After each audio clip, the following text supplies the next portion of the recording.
Welcome back to Living 808. Kauai Ha'o Church is celebrating its bicentennial in a big way. We welcome Malia Ka'ai Barrett, Bicentennial Committee Chair, to tell us about some of the highlights. Nice to have you on the show. Thank you. Mahalo nui. And congratulations. And what an occasion to celebrate.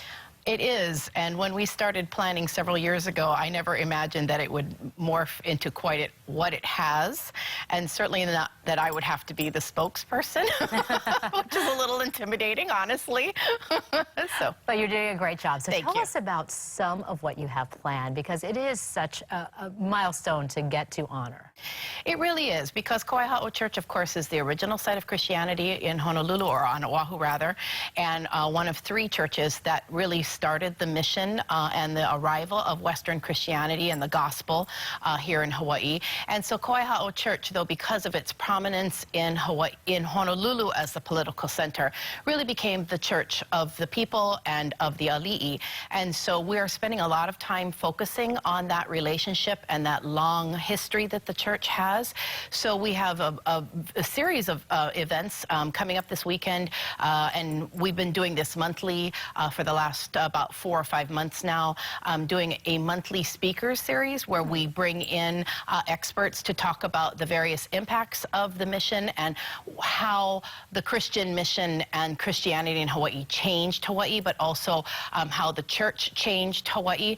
We also, in April, which is our actual celebration month, so April 24th, 25th, and 26th, we have a bicentennial tea, which we are reminiscing on a tea that was held in 1827 with the first minister's wife, Sybil Bingham, and she invited all of the ali'i to come to a tea. So we're having a tea at Kauai Ha'o Church on our grounds right next to the lawn, and then the following day, Saturday, is our big celebration luau at the Hilton Hawaiian Village Choral Ballroom, and then on Sunday morning, of course, is the big celebration worship service. And so all of these events will be filled with music and history and just a wonderful time of celebration of the history, and we really encourage everyone to come join us. So we've been looking at all the information there about this big celebration happening in April and just throughout the year. For the tea, is that a set guest list? Who's able to enjoy these events? So the tea is, we're selling tickets through Eventbrite, and we'd love to have people join us because we have a limited space. It really is limited to a very small group of people. Only 120 total can attend, and so we do hope that folks will come, and we want everyone to come and celebrate with us. Wear your best aloha tea attire. But it is a ticketed event, but it'll be a lovely event, and it's actually designed so that the Mission House, which is also celebrating its bicentennial, they are having an event later in the evening. So we wanted to finish our event in time to allow folks, if they had the desire to attend both locations or both events, that they'd be able to go across the street and celebrate with the Mission House as well. Because for the first 40 years of the history of the church, the mission and the church were one and the same. It was only 40 years after the actual mission departed Hawaii that Kauai Ha'o Church became its own parish church. And so we're we're locked in step with the mission celebrations as well. So we're celebrating what's unique to Kauai Ha'o Church, but we're also keeping in mind our celebratory partner. Such rich roots, history, an important part of Hawaiian Christianity, and that story here.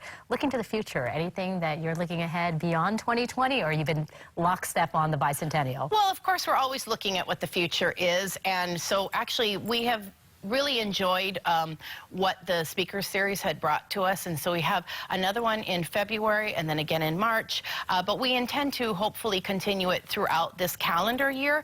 We always have of course, Western music as we know it, hymn singing, harmonies, came with the Christian mission. And so Kauai Ha'o Church, which is a long history of choral music and Western hymn music, we always have a series of concerts. There's always a variety of musical events that happen at the church. It's also a very big part of the legacy and the history of the church, because it was kind of the only large place that the public could come. So even during the historical kingdom period, it was frequently used for concerts and for events and for meetings. And so, of course, the church continues with that tradition of paying attention to that history and perpetuating it. So we do have a series of concerts coming up throughout the coming year as well, and those will continue into the future for sure. Please visit again and tell us about that. And I need to get on the guest list for tea. Yes, please. Doing these Tea with Tanya segments. So I'm yes, going to come that over would there. be Thank wonderful. you. It's such a pleasure having you Thank you on very here. much. I really appreciate Mahalo. this. Aloha.